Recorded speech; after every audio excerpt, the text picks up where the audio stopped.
In a previous episode of the Consult Room, we asked the question, is the UK heading for a dog behaviour crisis? At that time, reports from leading UK animal charities hinted at the severe behavioural issues arising in the nation's dogs due to lockdowns. We discussed the challenges and concerns that dog owners were facing as they navigated the unprecedented circumstances brought on by the pandemic. Fast forward to today, and the landscape has evolved. The situation with pandemic puppies has continued to unfold, and new findings from the Royal Veterinary College are shedding light on the issue. Recent data now suggests that over 2.1 million dogs are affected by behavioural challenges in the UK. It's a topic that remains as relevant as ever. I'm thrilled to welcome back previous guest Nigel Reed, a renowned dog behaviourist and author of the best-selling book, The Dog Guardian. Nigel has a wealth of experience in understanding and addressing dog behaviour issues. Today, we'll be delving deep into the current state of dog behaviour in the UK and asking, where are our pandemic puppies now? Nigel, welcome back to the Consult Room. Hi, Paul. How are you? Yeah, I'm good, thank you. So, Nigel, first of all, I've got to say, you were the first guest on the Consult Room back in 2022, and that was our most downloaded episode. So it was extremely relevant then, and it was a subject that people were really, really interested in. So I'm really pleased to have you back to talk about this. But reflecting back in that conversation, you identified three really key areas of behavioural issues in these dogs as a result of the coronavirus lockdowns. And they were separation anxiety, reactivity to other dogs, and reactivity to other people, especially in the home. Now, I think you got that pretty spot on, and this appears that it's now backed in research. But if you fast forward to where we are today, are those the same problems that you're still seeing, or has that changed? Yes, absolutely. If anything, it's gone up a little bit from when I first started. Not massively, but it's definitely gone up. So reactivity and separation anxiety is just every other contact is that issue. So in your work, you obviously see dogs with behavioural issues. Are you still seeing the majority of these issues in these dogs that were acquired during the pandemic, or is this more widespread now? Good question. I think it's more widespread now. So generally, when I go to someone's house, you'll give them the advice, and hopefully they'll carry it on. But I think it's there's a few reasons why these issues prop up, and they're one of the most popular, and it is very likely, a lot of them because of the lockdown. But another one is just how we treat dogs, and we do treat them a lot different than what we used to. So what do you mean by that exactly? So every single problem behavior, bar health, comes from a lack of confidence in the owners as a leaders, and leaders are the nurturers, which everybody is, but they're also authority figures, which not everybody is. They're also protectors, which people try to be, but they're not always the best, and coaches as well. So I kind of look at four hats to be a dog owner, and everybody's nurturing, and the nurturing hat is turned right up, but the authority hat is turned right down. And that's really happening over the last 20, 30 years, where we've had this kind of sudden different in attitudes to our dogs. We used to call them dogs, then we call them our best friends, now we call them our fur babies. And that kind of concept has come through in our language. And if the dog doesn't have confidence in us as protectors, you'll get more reactivity. The other thing is to get them confidence in the environment. Dogs, joggers, skateboarders.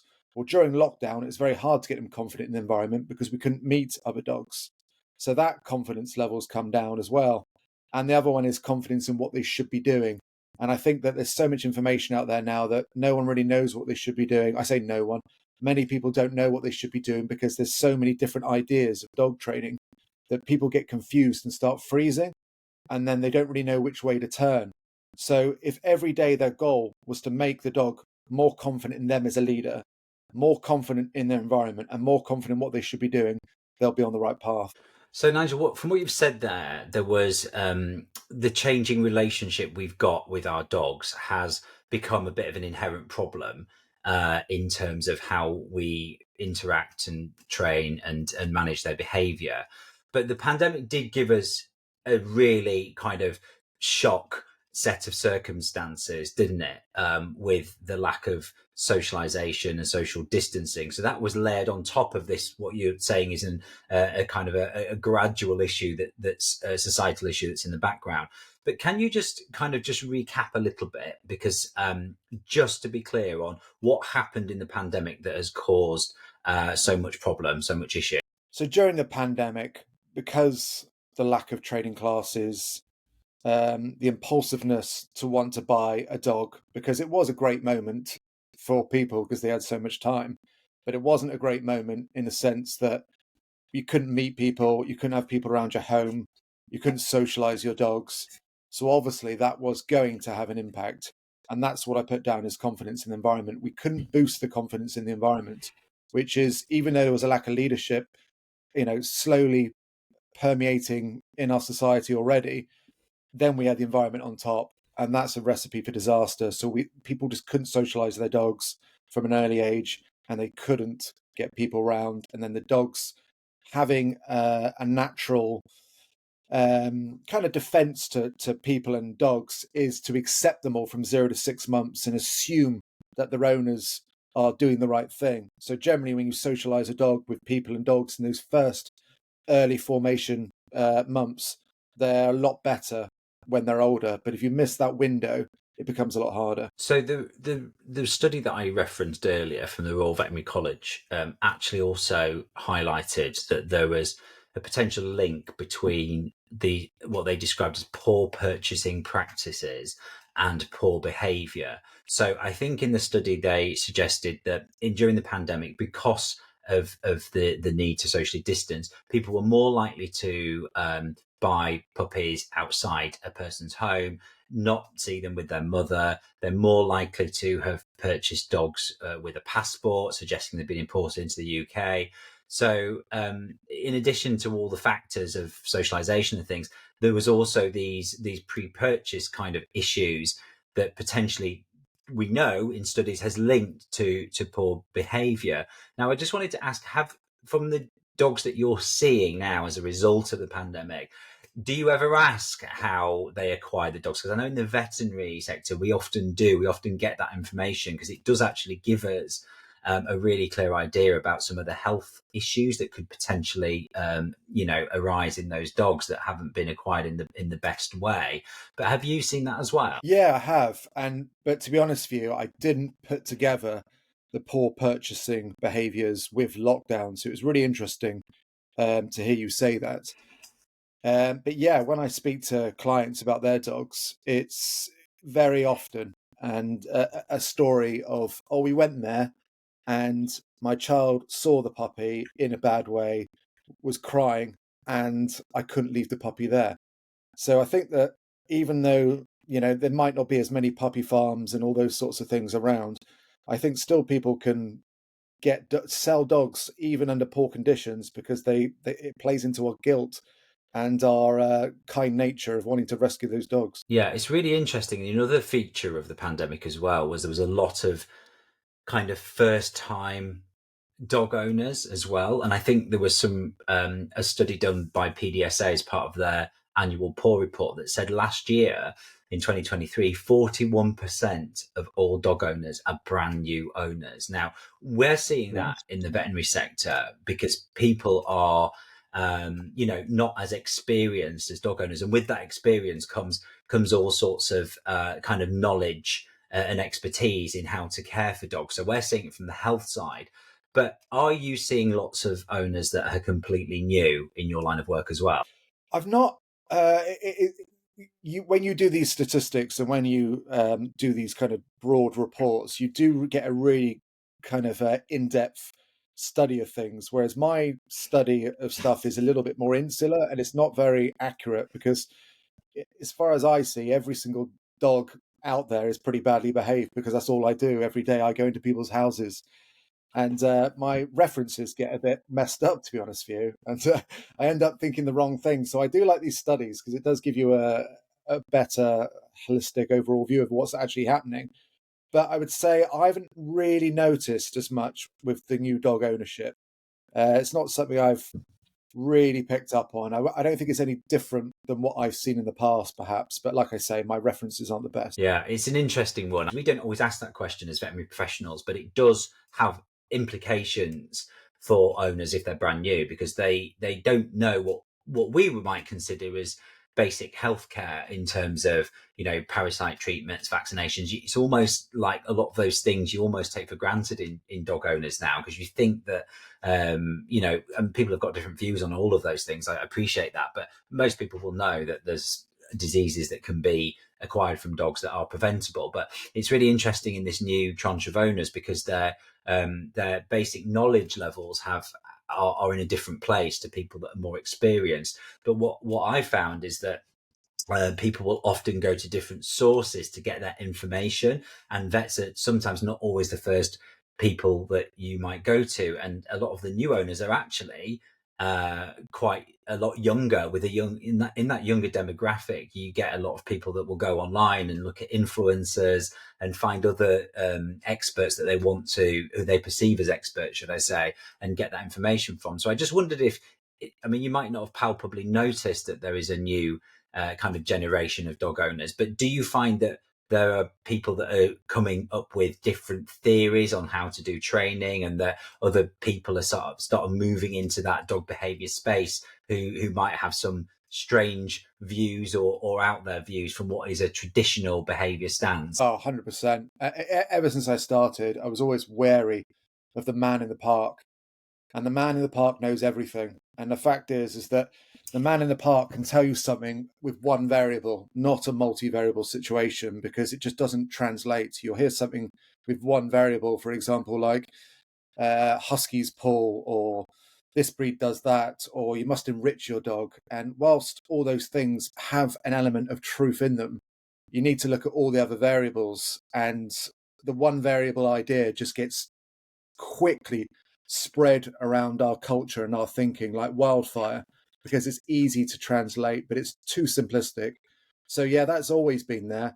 And I think the dog training world's got more ideological as well, kind of mirroring what we're like in society somewhat as well. There's kind of, the far right type of dog training and the political far left, and it can kind of swing back and forth depending on who you talk to. And I would loosely connect far right with, pinning dogs down and hurting them and causing pain, and the far left are just pandering to everything, and as a treat is the answer for everything.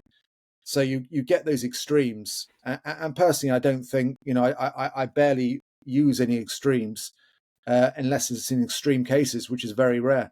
So it's all about, being in the middle, understanding ideas on both sides, and not being totally hooked on one set of ideas from anybody. It's understanding that there's many ideas out there and there's many ways to train a dog. It's really interesting what you said there, because that's almost like the dog training world is potentially mirroring human society in that approach, and it's quite divisive, isn't it? There is a lot of kind of extreme views on both sides that are actually, and we're seeing this in the veterinary sector as well, around views on things like vaccination and commercial diets, and even some of the newer diets like vegan diets and more established like raw.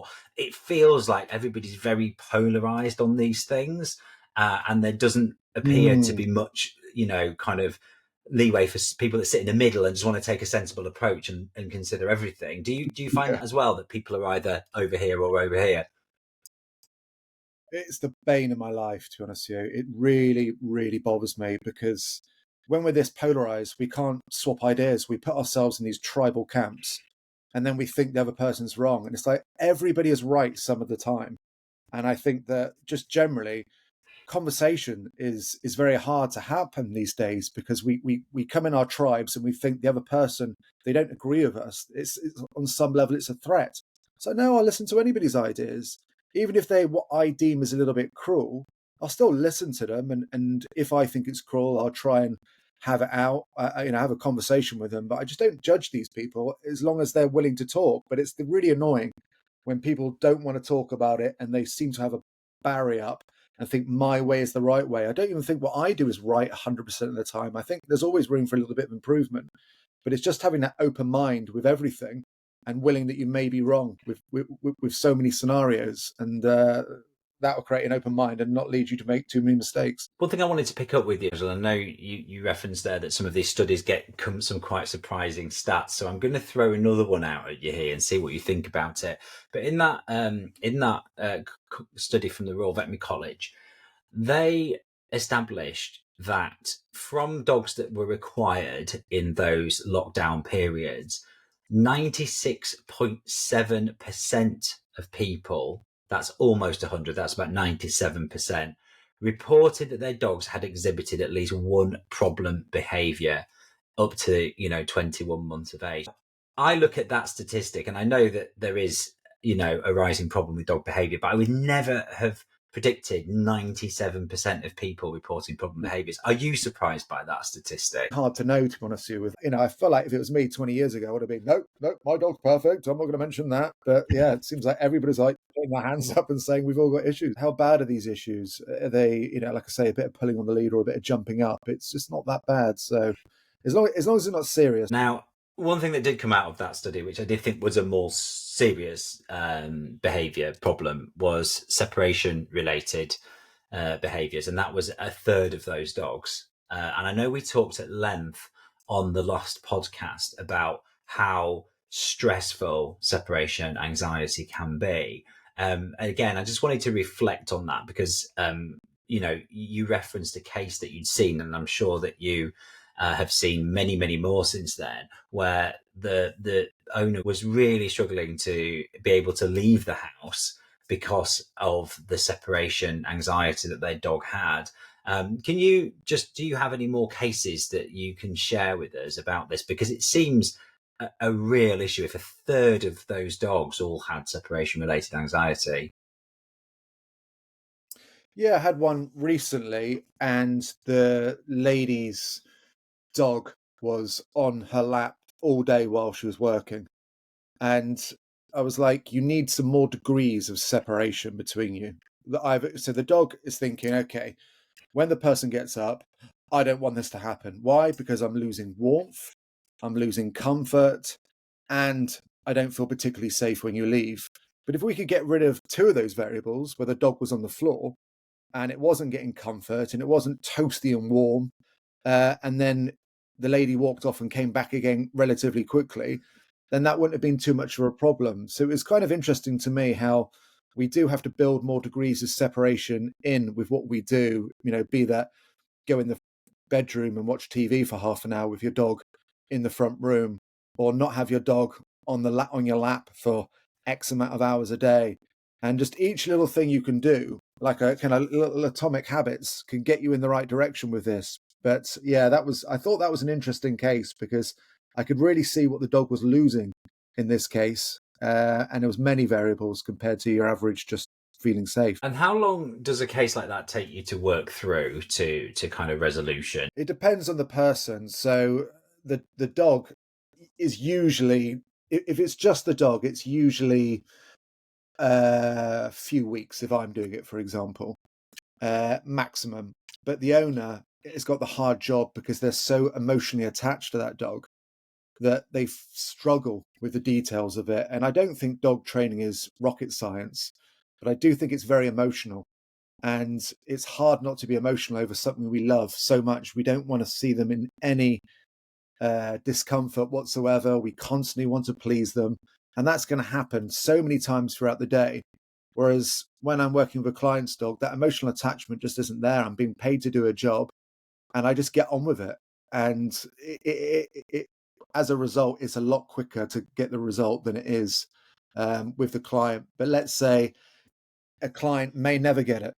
If they truly believe they're doing something wrong by, not allowing the dog on the couch and not allowing the dog to tell them what to do 100 times a day, or not giving the dog a fuss every single time it comes over, they're really going to struggle with that. And again, this comes down to kind of their political thinking as well. I've had a client once that was a Muslim drag queen. And that kind of speaks volumes, I think, because, he was saying to me he didn't feel accepted through his sexuality and what he did for work. And as a result, he felt slightly isolated by his family, and he put so much love and cuddles onto that dog, it went the other direction.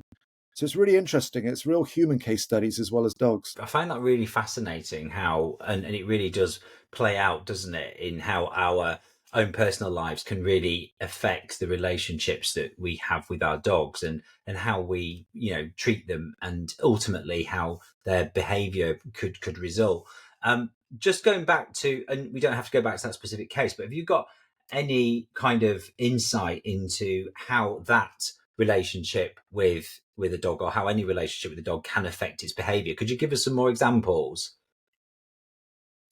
Yes, earlier I was saying that to be a leader, you need four hats to be a leader, and the first hat's your nurturing hat, then it's your authority hat, then your protector hat, and your coach hat. And coaches do drills.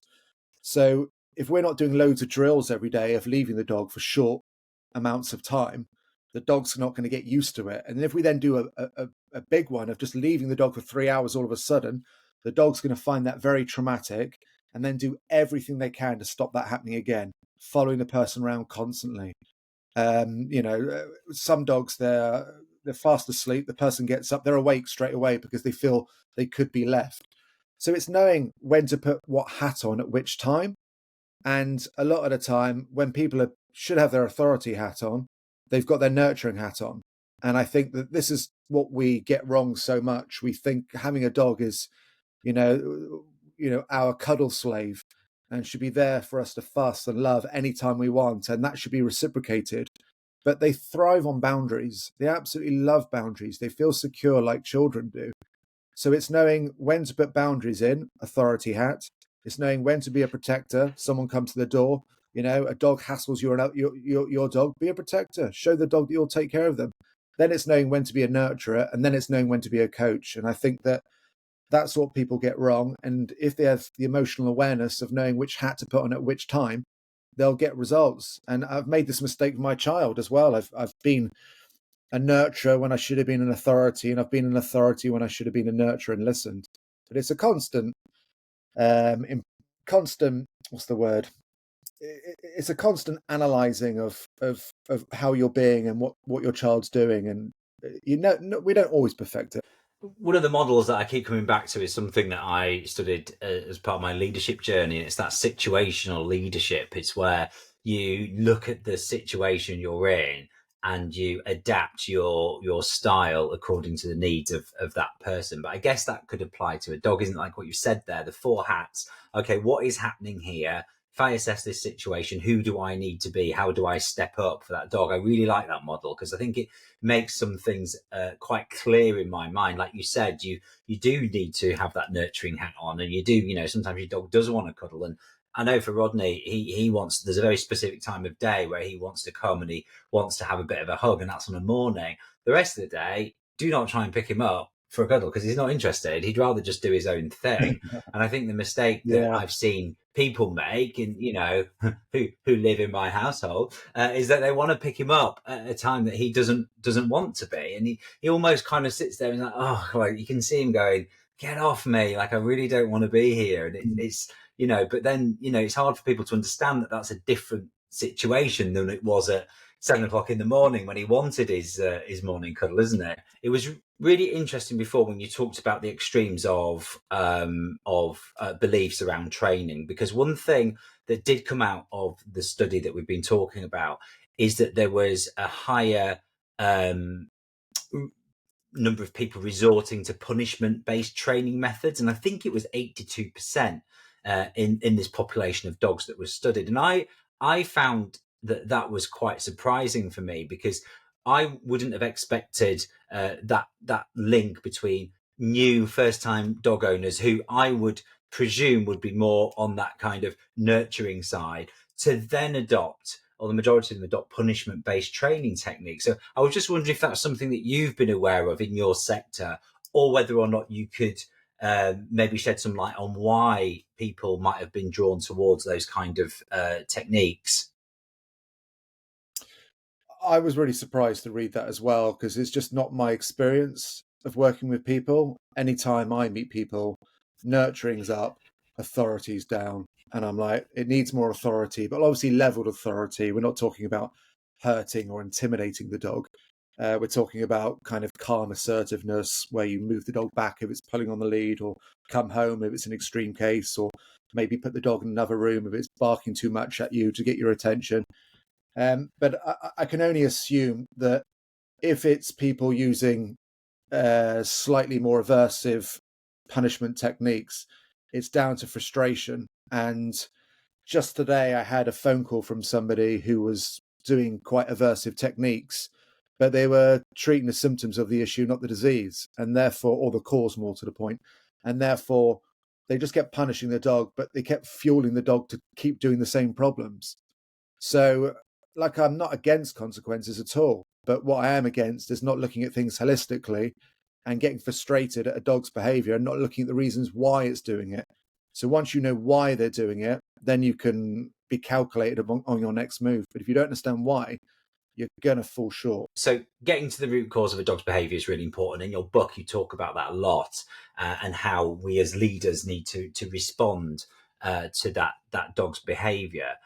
But there's a lot of misconceptions flying around at the moment. And I just, I only have to look on Instagram or TikTok and see people talking about why dogs do the things that they do. But have you noticed any misconceptions arising in the last couple of years since the pandemic, or in fact, old ones that are still really prominent? What are the most, things that you would consider misconceptions in the dog world at the moment?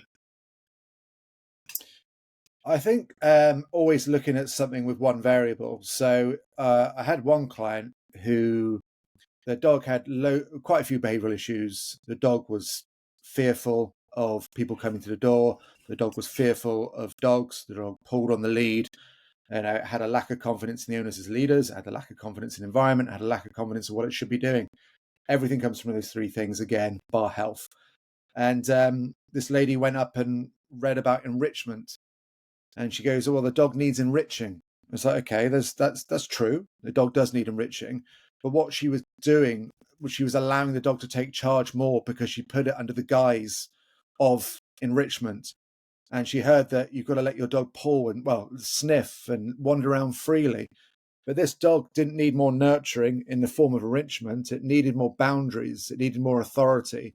It needed more protecting. It needed a slower introduction to its environment because it was so insecure. And I think that, again, it's these TikTok 15-second reels that are making things worse, because they can only put on one variable. And we thought the man in the park was bad. Now with all these reels, there's 100 men in the park every single day, every single time you look at reels on dog training. Yeah, I completely agree with you. And it's really interesting reading the comments on those sort of reels, because they're really polarizing as well. You get a group of people that are like, "Oh wow, that's really cute," and then a load of other people that will jump in and say, "This is animal cruelty, you shouldn't be doing this." But it feels like the two kind of extreme views are not really talking to each other. It feels like it's just very easy to post your view and then walk off and go. And it's really interesting, isn't it? There's not a conversation there. It's just a view and opinion, and then off you go to the next video. I just find it a really, unhelpful learning environment for things that are complex like dog behavior. So, Nigel, I'm just going to ask you a question that I asked you in our last podcast. And I'll give you the answer you gave me, and then I'm going to ask you to revisit the answer. But I asked you, how long did you think the impact of the pandemic would be on dog behaviour? And in that podcast, you said you thought that it would last 15 years. And that was based on the fact that, a lot of people would, really tackle issues of behaviour with their dogs, but there's always going to be a proportion of people that aren't going to manage to get on top of it, and so these behaviour issues are going to last for the dog's life. Now, I've seen your prediction play out by some other leading behaviourists as well, but I absolutely am emphatic that you heard it here first, because I was the first person to ask the question. But I just wanted to ask you, as we sit here now today, do you still think that's the case? Do you still think these behavioural issues are going to go on for the next, 12 to 15 years? Yes, if not longer, just because of what you just mentioned with the one-dimensional explanations on the reels. It's just everything's working against us now. The environment's getting busier. The communication is getting less clear because whilst there's more information out there, we're all drowning in it. The lockdown was huge and had massive effects. So I think it will die down a bit, but I just think that something needs to change, and I really don't know what that is. On an individual basis, I just encourage everybody to do due diligence on their research and have a level head and an open mind with how they look at dog behavior, and kind of reject ideas that are too extreme or too simple. And one thing that happened straight after the pandemic was the war in the Ukraine, which then led to a cost of living crisis, which was in the veterinary sector really it was really important because we lurched from one crisis to another. And I just wondered, is that a complicating factor for the world of dog behaviour? Because when I think about the time, energy, effort, and cost in correcting some of these behavioural problems, as in veterinary with some health problems, we're finding that people are less likely to access services because of the financial pressures. Do you think that's another complicating factor? Or have you seen that as an additional factor in this problem? Without a doubt, it's definitely quieter.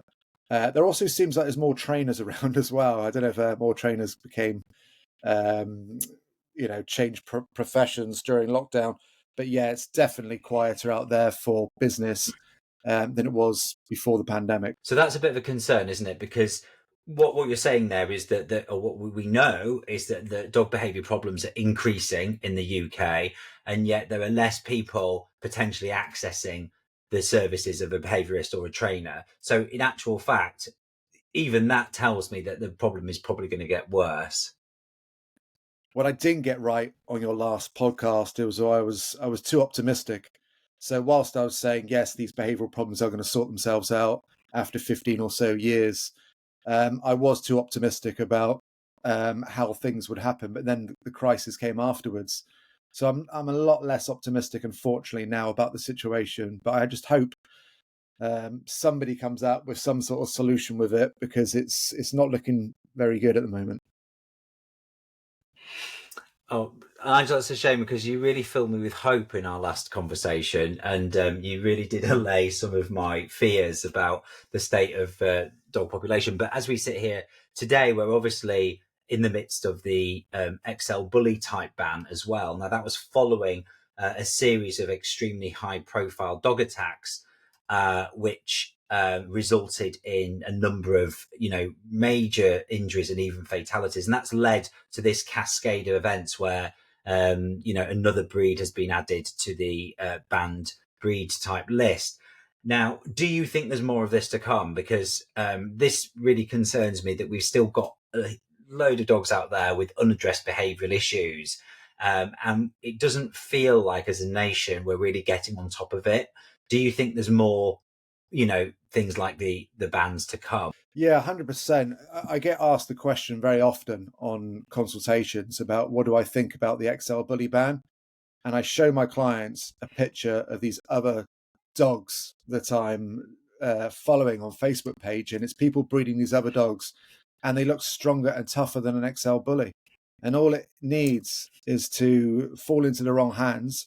And history is going to repeat itself again and again. So let's try and turn this into something a little bit more positive, because the future does look quite bleak. But as I always say, there is always a path forward. So the first question I'm going to ask you, Nigel, is if you are you currently have a dog that is exhibiting behavioural signs, where would you say would be the most reputable source of information to help you? I'm going to be biased and say me.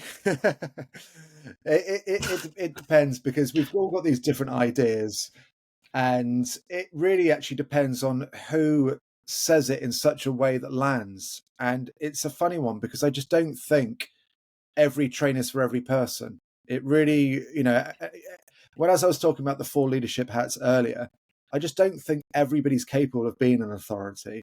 And I don't think every person that's an authority is capable of being a proper nurturer or a proper coach.